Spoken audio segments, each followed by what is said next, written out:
we're going to talk a little bit more about momentum now, which is an idea that I introduced in the last video.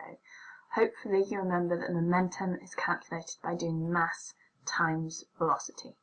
And we also spoke about the principle of conservation of linear momentum, which says that for a closed system in any given direction, the momentum is conserved. So the momentum before a collision is equal to the momentum after a collision. And it doesn't have to be a collision, in fact it can be pretty much any event, and that must be true. It's just normally collisions are where we see changes of mass or velocity between objects. Now, in order for us to be able to talk about this, I need to introduce a new term to you, and that is the term impulse. So the impulse of a force is equal to the force multiplied by the time it's applied to an object. It kind of gives you an idea of how big of an effect that force is having, because if I apply a big force for a short time, it might not have as big an effect on the object's motion as a smaller force that's applied for a much longer time. So just to give you an example, if we look at when a golf club strikes a golf ball, the time that the club is in contact with the ball is all the time when it's transferring momentum to the ball. Now it's for a relatively short amount of time, but it transfers quite a lot of momentum, which is obviously important. If I then plot a graph of how that force is applied against time, we'd probably get something that looks a bit like this. And we just said that impulse is equal to the force times the time, so in that case it's going to be equal to the area underneath this graph. And it's going to show to you exactly how big of an impact this collision has upon the golf ball. So impulse of a force is not only equal to the force times the time it's applied for, but it's also equal to the area underneath a force time graph. So let's just see if we can then put this into context of Newton's laws. So here I've got two trolleys, just think the little dynamics trolleys we've got in the physics lab, and this is a spring that's connecting them together. What's going to happen is that we're going to release this spring that was holding them together, so they're going to push away from each other. Each is exerting an equal but opposite force on the other, so that means that the impulse of the forces are also equal but in opposite directions.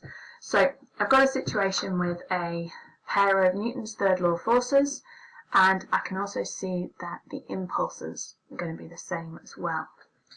Now, if we just go through this, if we think about Newton's third law, the forces that are acting on each trolley are the same size, but are acting in opposite directions. They're also going to act for the same amount of time, and that's the time that trolleys are touching each other. So that means that the impulse of each force is also going to be equal in magnitude, but opposite in direction. Now, it turns out that the impulse of the force is actually going to be equal to the change in momentum. So, if I know that the impulse is going to be the same on both of them, because it's force times time, then that's going to be exactly the same as mass times velocity for those trolleys. And that means that if the impulse is the same on both, the change in momentum is going to be the same in both, just in opposite directions, which is what this minus sign here means. Because remember, minus signs in pretty much all the mechanics we do don't mean less than zero. They're telling us about a direction. So what I would actually like you to do before next session is see if you can show me or justify to me why I'm saying that impulse, which we calculate by force times time, is the same as change in momentum, which we calculate by mass times velocity. A little bit of a throwback to something we did right at the beginning of the course that I bet you thought I had forgotten about and had hoped would never rear its ugly head again. I'll give you a hint, it has something to do with playing with units, so that's your task for next session. So just to give you a summary, impulse of a force is defined as the force multiplied by the time for which it acts, so impulse equals force times time.